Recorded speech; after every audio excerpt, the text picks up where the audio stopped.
I'll never forget the way that Sunday morning started. Father's Day.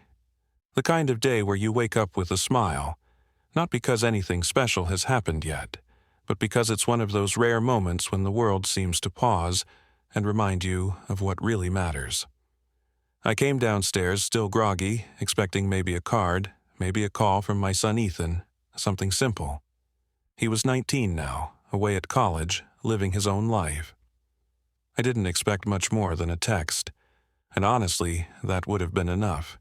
But sitting on the kitchen table was a box, a gift box, wrapped neatly in dark blue paper, with a ribbon tied in a careful bow. My heart lifted instantly. My son had sent me a gift. My son, Ethan remembered. I turned to my wife, Clara, who was already standing there, her arms folded across her chest. She didn't look excited, she didn't even smile. She was staring at the box the way you'd stare at a storm rolling in across the horizon. "Clara," I said, chuckling, "look at this. Ethan actually sent me something this year." She didn't move, didn't even blink. She just whispered, "Don't open it." I laughed at first, thinking she was joking.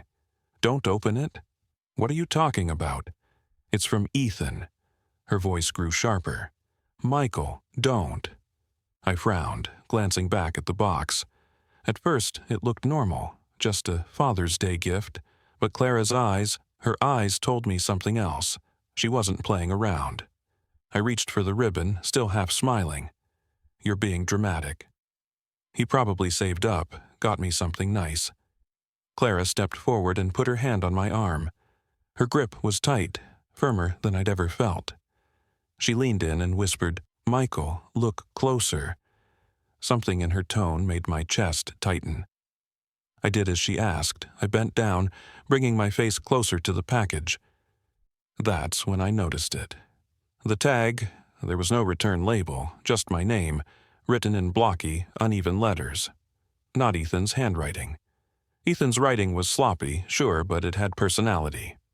This looked almost mechanical, like someone had tried to mimic his style and failed. My stomach dropped. I picked it up and noticed the weight. Heavy. Too heavy for a Father's Day gift. The box groaned slightly when I shifted it, like something inside was rattling against the sides. Clara's hand was still on me. Her voice trembled now. "Michael, can't you see?" I froze. For the first time that morning, I wasn't smiling. My heart pounded against my ribs. I pressed the box gently back onto the table, afraid of what might happen if I dropped it. It was then that a sharp, metallic smell hit my nose. Faint, but distinct. Not cologne, not food. Something chemical, something that didn't belong in a gift box from my son. I turned to Clara, suddenly pale. "What are you saying?" She shook her head. "I don't know." "But that's not from Ethan. I know it isn't her." Words sent a cold shiver down my spine. I stared at the box again, my mind spinning, fighting between logic and instinct. Every part of me wanted to believe it was from Ethan, that it was harmless, that my son had remembered me in the most thoughtful way. But the evidence, no return label, the strange handwriting, the smell, it all gnawed at me. Still, I didn't want to accept it. I forced a smile, trying to shake off the fear. "Clara, you're overthinking this." "It's a gift." That's all her reply cut through me like ice. "Then open it, Michael." "Right here." Right now, I looked at her, then back at the box. My hands shook. I couldn't do it. I couldn't peel back that ribbon, because deep down, beneath my denial, a voice in my gut was screaming, "Something's wrong." For the first time that morning, the joy of Father's Day evaporated, replaced by a fear I couldn't explain. I didn't open it. I just stood there, staring, as the silence in the room thickened like fog. And in that silence, one thought pounded in my mind. If I open this box, my life might change forever. Father's Day has always been complicated for me. On the outside, I try to play it cool, like I don't expect anything, but inside, I crave those little reminders that my son still thinks of me. When Ethan was younger, he'd scribble "Best Dad Ever" on scraps of notebook paper, sometimes misspelling the words, sometimes decorating them with stick figures of us fishing together. I saved every one of those notes. They're still tucked inside a shoebox in the closet, yellowed and wrinkled, but priceless to me. Now Ethan's 19, off at college, and things have changed. He calls when he remembers, texts when he can. I don't blame him. It's the age, the independence, the new life pulling him in different directions. Still, as a father, you feel that quiet ache. The phone rings less, the house feels emptier, and you start to wonder if you did enough to stay close. That morning, when I saw the gift box, all of those feelings rushed in, a mixture of joy, pride, and relief. My boy had remembered. Maybe it meant he hadn't drifted too far. Maybe it meant I still mattered to him in ways he didn't always say out loud. Clara saw things differently. That's always been her way. She notices the details I brush off. I joke that she has radar for things I'd never pick up on, but the truth is, she's saved me more than once by trusting her instincts. Her younger brother, Daniel, died in a car accident when she was in her teens. The driver had been acting strangely all night, but no one had said anything. Clara never forgave herself for not speaking up, and ever since she's been fiercely protective, always scanning for danger where I see none. That difference in us has shaped our marriage. I lean toward optimism, she leans toward caution. It works most of the time until moments like this, moments when I want to believe the best, and she refuses to, ignore the worst. I remember how she stood there that morning, arms crossed, her eyes locked on the box like it was alive. There was no excitement, no warmth, just suspicion. "Michael," she said, her voice steady but low, "think about this. Why would Ethan send a package? He's never done that before. Cards, sure, a phone call, sometimes late, but this, it doesn't add up." I wanted to argue, but she was right. Ethan had never been the type to send packages. He wasn't organized enough for that. Still, I brushed her words aside. I told myself maybe college had changed him. Maybe he was growing up. Maybe he wanted to surprise me. That's the thing about being a father. You hold on to hope. You convince yourself your child is still thinking of you, even when the evidence says otherwise. I sat down at the table and ran my hands along the smooth wrapping paper. The bow was neat, tight. Whoever tied it cared about the presentation. My heart warmed at the thought that Ethan had taken the time. In my mind, I could already picture him at some campus shop, picking out the paper, grinning as he imagined me opening it. But Clara didn't let up. She pulled out a chair across from me and leaned forward, her voice dropping to a whisper. "Michael, listen to me. I don't like this. The handwriting, it doesn't look like Ethan's. And this weight, it doesn't make sense." Her words pulled me back to reality. I thought about Ethan's handwriting, sloppy, rushed, sometimes unreadable. The letters on the package were stiff, deliberate, like they'd been drawn by someone trying too hard. Still, I clung to my version of the truth. I smiled weakly and said, "You're overanalyzing. It's probably something simple. A book, maybe, or, I don't know, something heavy but harmless." Clara didn't smile back. She reached across the table and took my hand. Her palm was cold, trembling slightly. "Please, Michael. Promise me you'll at least be careful." In that moment, I saw not just my wife, but the woman who had always stood between danger and our family. Her instincts had never failed us before, and yet part of me didn't want to believe her this time, because believing her meant admitting something darker, that this gift might not be from my son at all. That realization cut deep. I leaned back, staring at the box, torn between pride and dread. Pride that my son might have thought of me. Dread that my wife might be right. The air in the room grew heavy, the kind of heavy that makes you feel every beat of your heart. And as I sat there, wavering between hope and fear, I had no idea that this gift, this single box, was about to turn Father's Day into the most terrifying day of my life. I kept staring at the gift box, caught between two worlds, the one where it was a thoughtful present from my son, and the one where it was something else entirely, something dangerous. I slid my chair back, stood up, and lifted the box off the table. The weight of it startled me again. It wasn't the weight of a tie, or a framed photo, or a pair of cufflinks. This was dense, almost like metal inside, the kind of heavy that made my arm tighten just to hold it steady. Clara's voice cut through the silence. "Michael, stop! Put it down!" I turned toward her, forcing a half smile. "It's fine. I'll just open it and prove you wrong." Her eyes widened. "Don't you dare." She stepped forward, her hand hovering in the air like she was ready to snatch it from me. "Look at it. Really look at it." So I did. I set it gently on the counter and crouched beside it. The wrapping was precise, too precise. The corners were sharply folded, like it had been wrapped by someone meticulous, someone who cared less about the joy of giving and more about presentation, or worse, deception. And then I saw it. Smudges. Dark, greasy smudges along the bottom seam of the paper, as if someone had handled it with dirty hands or gloves covered in residue. I rubbed my fingers across the spot and brought them close to my nose. There was a smell, faint but strange. Not food, not cologne, not anything familiar.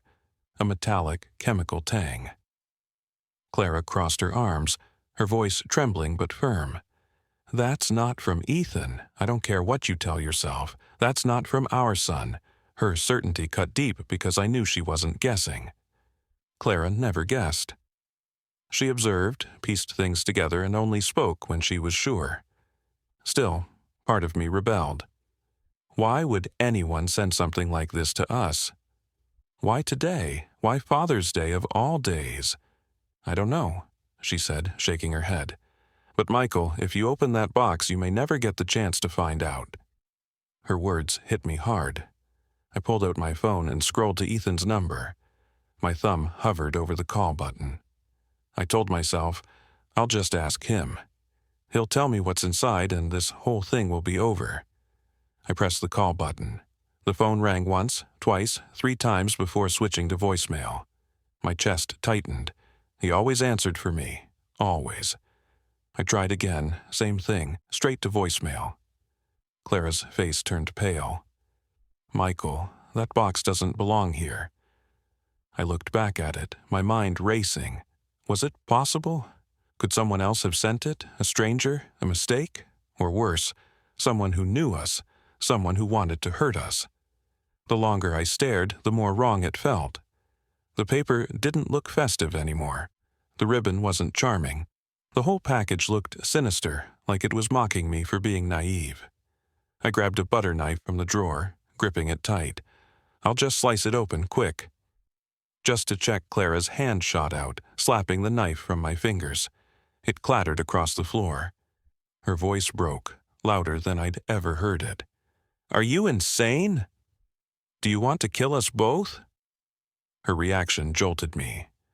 My wife, the calm one, the logical one, was trembling, her chest rising and falling like she'd just run a mile. That was the moment it finally sank in. This wasn't just paranoia, something was wrong with that box. I backed away slowly, pressing my palms against the counter behind me. My heart hammered, my mind spinning. I thought about the news stories I'd read, about families who opened the wrong package, about explosives hidden inside things that looked ordinary. I thought about the people who never saw it coming. And for the first time, I allowed myself to believe Clara might be right. I whispered, barely loud enough for her to hear, "If it's not from Ethan, then who sent it?" She didn't answer. She just stepped closer, her eyes locked on mine, pleading. "Please, Michael, don't touch it again. Call someone. Do something, but don't open it." Her desperation broke through the last of my denial. My son's silence, the strange handwriting, the smell, the weight. It all added up to something I couldn't ignore anymore. For the first time in my life, I felt afraid of a Father's Day gift. I didn't know what was inside that box, but I knew one thing for sure. Opening it wasn't an option anymore. I stood in the kitchen, staring at the box like it was alive. My chest felt heavy, my breathing shallow. Clara's words echoed in my head, "Don't touch it again." I'd been ready to dismiss her, to prove her wrong, but now I wasn't so sure of anything. The weight of silence pressed down on us. No ticking, no sound, just the hum of the refrigerator and the pounding in my ears. Finally, I whispered, "I need to know if it's from Ethan." I grabbed my phone again and hit call. 1 ring, 2 rings, straight to voicemail. My throat tightened. I tried again, praying to hear his voice, but the same thing, voicemail. Clara placed her hand on my arm. Her grip was steady this time, controlled, almost pleading without words. She didn't have to say it. I knew what she wanted. But the thought of calling the police felt ridiculous. What if it really was just a gift? Wouldn't I look like a paranoid fool? I rubbed my forehead and muttered, "Clara, what if I'm overreacting? What if I waste their time on Father's Day of all days?" Her voice cracked, a rare break in her composure. "Michael, listen to me. I would rather look like a fool than bury my husband." That hit me harder than anything. I looked at her, really looked at her. The fear in her eyes wasn't casual worry. This was the same woman who had trusted her instincts all our marriage. The woman who'd been right more times than I could count. I couldn't brush it off anymore. I took a step back from the table, my hands raised like I was surrendering. "Okay," I said quietly. "You're right. We don't touch it." Not another inch. Clara let out a shaky breath, her shoulders sagging slightly with relief. But then reality struck me with a cruel question. If we don't touch it, what do we do? The idea of calling 911 felt surreal, but my gut told me it was the only option left. I dialed with trembling fingers. 911, what's your emergency?" A calm voice answered. I swallowed hard. "My name is Michael Rayner. I think someone sent me a dangerous package. I don't know for sure, but it's heavy, it smells strange, and my wife swears the handwriting isn't my son's." The dispatcher didn't laugh. She didn't dismiss me. Instead, her tone shifted into careful control. "Sir, I need you to step away from the package. Do not touch it. Leave the house immediately. Officers are on their way." Her words sent a jolt of terror through me.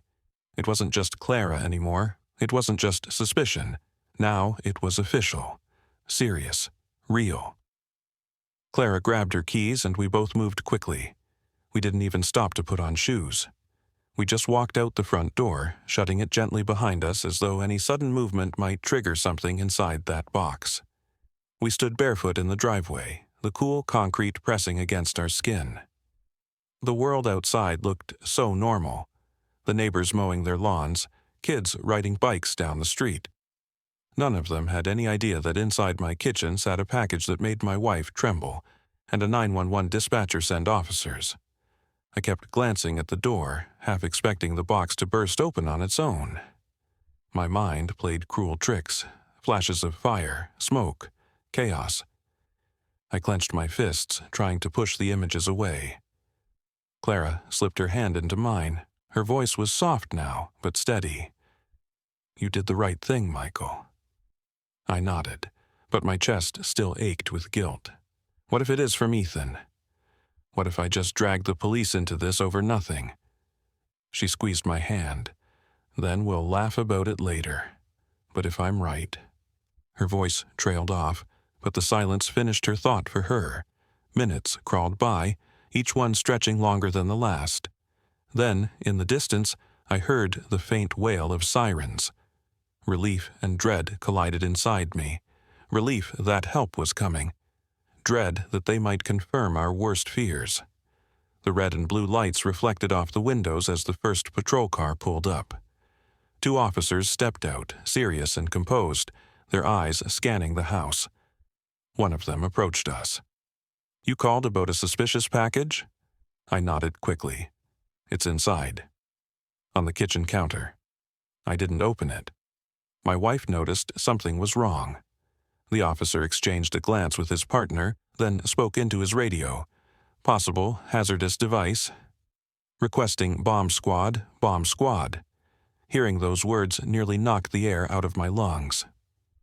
As the officers moved toward the house, Clara leaned closer to me. See? You trusted me this time. That's what matters. I wrapped my arm around her shoulders, pulling her close. But inside, I was falling apart. Father's Day had turned into a nightmare. A gift from my son, or what I thought was from him, was now a threat big enough to call in the bomb squad. And I couldn't shake the feeling that our lives had just taken a turn we'd never forget. The flashing red and blue lights painted our quiet street in colors it had never seen before. Neighbors gathered on their lawns, whispering, staring at the two officers moving deliberately toward our front door. Clara and I stood together in the driveway, gripping each other's hands like we were tethered to reality by that single touch. I'd never seen Clara look so pale. Her eyes stayed fixed on the door, unblinking, like she was afraid that if she looked away, something would happen inside. One officer spoke into his radio again. Moments later, a large truck rumbled down the street, the words "Bomb Disposal Unit" printed in bold across its side. My stomach twisted. This was real. This was no misunderstanding. The team moved with a precision that sent chills through me. Suited in heavy protective gear, they treated my house like a war zone. I watched as one of them carefully opened the front door and disappeared inside. The minutes stretched into what felt like hours. Each tick of my watch was a hammer against my ribs. I tried to keep breathing, but every inhale caught in my throat. Finally, a voice crackled over a radio. Confirmed suspicious device. Proceeding with controlled inspection, I staggered back a step. Device. Not package, not gift, device. My knees nearly buckled. Clara squeezed my hand so tightly I thought my fingers would snap. But I didn't say a word. I couldn't. Through the open doorway, I could see faint movements. The bomb technician crouched over the box, working carefully with tools that looked both alien and terrifying. A robot was rolled in to assist, its small arms reaching toward the package. The waiting was unbearable. I kept replaying the morning in my head, me laughing, brushing off Clara's warnings, picking up that box with my bare hands. The thought of what could have happened if I'd sliced that ribbon open made my stomach churn. Then, all at once, a sharp voice rang out. "Everyone back!" The crowd of neighbors shuffled farther down the street. Officers moved us behind a patrol car for cover. Clara clung to my arm, her nails digging into my skin. And then it came, the sound of a muffled pop from inside the house, followed by a brief flash of light that spilled through the windows. My heart nearly stopped. For a moment, the street was silent. No one moved, no one breathed. Then the technician's voice came again. "Device disabled. Packages safe to remove, safe to remove." The words didn't feel real. My legs went weak with relief, but the relief was laced with horror. Minutes later, two officers approached us, their expressions grave. One of them, a tall man with tired eyes, lowered his voice as he spoke. "Mr. Rayner, Mrs. Rayner, your instincts saved your lives. That box contained materials for an improvised, explosive device. Whoever sent it didn't mean you well." The words crashed over me like ice water. I swayed on my feet, gripping the edge of the patrol car for balance. Clara's eyes brimmed with tears, but her face was set with grim resolve. I shook my head, still in disbelief. But it had my son's name on it. It looked like it came from him. The officer nodded. "That was the point. They wanted you to trust it. They've been sending packages like this to families in the area. Ordinary people, targeted at random. You weren't the first, and you won't be the last until we catch who's behind it." I staggered back, feeling sick. Random. We were chosen at random. My family, my wife, almost gone because of some twisted stranger's game. Clara whispered, her voice steady despite the tears on her cheeks. "I told you it wasn't Ethan." And she had. She'd been right all along. If not for her, I would have pulled that ribbon, lifted that lid, and none of us would be standing there. I looked at her, truly looked at her, and saw the weight of everything she'd carried, her instincts, her fear, her determination. She wasn't just my wife. She was the reason I was alive. The officers explained they'd take the package as evidence, that detectives would be in touch, but their voices felt distant, drowned out by the pounding of my heart. As the bomb squad carried the neutralized device out of my house, a horrible thought clawed at me. I had been excited to open it. I had wanted to. My son's name had blinded me. My pride had nearly killed us. When the last of the flashing lights faded and the neighbors retreated into their homes, Clara and I stood alone in the driveway. Our house felt different now, violated, tainted, no longer a safe place. I pulled her close, holding her like I'd never let go. "You saved me," I whispered. Her reply was soft but unshakable. "No, you saved us, because you listened this time." For the first time all day my tears came, not from fear, from gratitude, from knowing how close we'd come to losing everything. When the last patrol car pulled away, silence settled over the neighborhood. No flashing lights, no hum of engines, just the sound of crickets and the distant bark of a dog. It felt surreal. Hours earlier, this had been an ordinary Father's Day morning. Now, our home was a crime scene that had nearly cost us everything. Clara and I stood in the driveway long after everyone left, our bare feet cold against the concrete. Neither of us wanted to step back inside. The thought of walking into that kitchen, seeing the empty spot where the package had been, sent shivers down my spine. Finally, Clara spoke. "Michael, let's sit down. Just sit for a minute." We walked to the porch steps and sank onto the wood, shoulders touching. For a while, we didn't say anything. Words felt too small for what we had just lived through, but my mind refused to rest. Images replayed in brutal detail. Me lifting that box with my bare hands, me reaching for a knife to slice it open, Clara's trembling voice begging me to stop. Each memory stabbed like a reminder of how close we came to disaster. My phone buzzed in my pocket, startling me. I pulled it out and saw Ethan's name flashing across the screen. My hands shook as I answered. "Dad?" "Hey, sorry, my phone died last night. Happy Father's Day." For a second, I couldn't breathe. His voice? Safe, alive, normal? The sound I had been desperate to hear. "Ethan," I said, my throat tight. "Son, are you okay?" "Yeah," he laughed lightly. "Why wouldn't I be?" "Are you okay? You sound weird." I swallowed hard, glancing at Clara. She nodded, urging me on. "I'm fine. Your mom and we just had a bit of a scare today. I'll explain later." He paused. "Wait, did you get the card I sent?" It should have arrived yesterday card, not a box, not a gift wrapped in dark blue paper, just a simple card. My stomach twisted again. "Yes," I said quickly, my voice unsteady. "I'll check the mail." We said our goodbyes, and I ended the call, staring at the phone in my hand. My son was innocent. He'd had nothing to do with the package, which meant someone out there had chosen us, at random, like the officer said. Clara placed her hand on mine. "Now, do you believe me?" I nodded slowly, my eyes stinging. "I should have believed you the moment you told me not to open it." She shook her head gently. "No, you believed me when it counted. That's what matters." Her words eased the guilt just enough for me to breathe again. Later, when we finally gathered the courage to go back inside, the house felt different. Hollow. The kitchen was spotless. Officers had taken the package away, but I couldn't shake the image of it sitting on that counter waiting for me to make the wrong choice. I sat at the table, resting my hands on the surface, and thought about what the detective said. "You weren't the first, and you won't be the last until we catch who's behind it."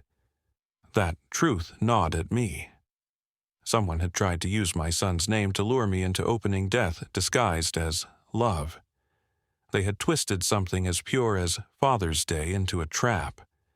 And yet, I couldn't ignore the irony.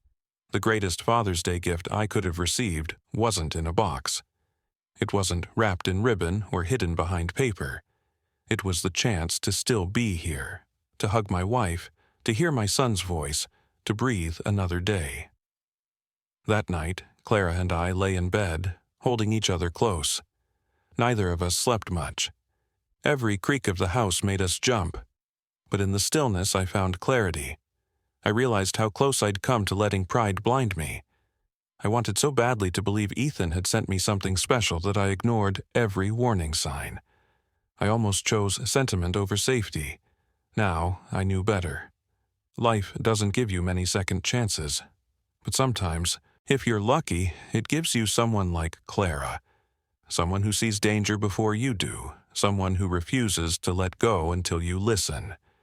The next morning, as the sun rose and painted the sky in soft gold, I looked at her across the table. She was sipping her coffee, quiet, calm, steady as always. "Clara," I said softly, "you saved us?" She smiled faintly. "No, Michael. We saved each other." And in that moment I knew the truth. The box had been a trap, but it also opened my eyes. It reminded me that love isn't measured in gifts or gestures. It's measured in the moments we choose to listen, to trust, to protect one another. That Father's Day, I didn't get a gift I could hold in my hands. I got something far more valuable. The reminder that the greatest treasures aren't wrapped in paper. They're sitting beside us, fighting for us, keeping us alive when we're too blind to see the danger. And that was enough. Voice warm, reflective, with a steady pace that slows down slightly at the end. Sometimes the most dangerous things come disguised as something ordinary. That Father's Day, I almost let pride and hope blind me to the truth. But I learned that real love isn't in a gift box. It's in the people who fight for you, who see the danger you don't, and who keep you standing when everything could fall apart. If this story moved you, if it made you stop and think about the people you love, do me a favor, hit the like button, share this video with someone who needs to hear it, and let me know your thoughts in the comments below. And if you want more stories like this, stories that keep you on the edge of your seat while reminding you of what really matters, make sure you subscribe to the channel and turn on the notifications so you don't miss the next one. Thank you for watching, and remember, sometimes listening can save your life.